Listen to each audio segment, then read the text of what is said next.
see demo. Yeah. Because you see the cloud just like you do on Windows. Right. A double click on it, it downloads it as you go. Yeah. Hooray, I've got the thing there. And what do you control click to? Yeah, so you.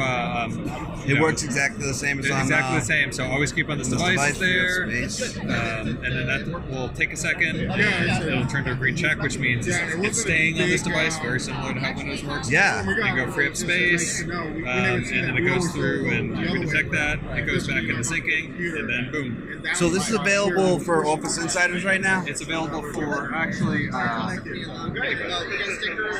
Wait, what? anybody. Everybody? Yeah, so if you're it's, not an it's insider? it's not generally released, but what you need to do is so there is a link on there for you can take it with you. Yeah, I know. For how to install. I'm recording a video. I don't know if I'm going to post this video or not, but it'll be on there. But you have to install Mojave, and then that has a link for the build of WinRAR to install.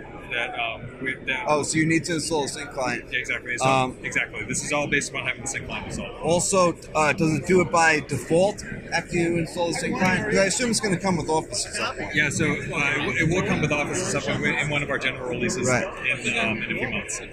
So as it fully gets rolled out and fully deployed. Is it gonna do it by default, or you're gonna have to? So we have it on by default. For Windows, the way that we did it is confusing.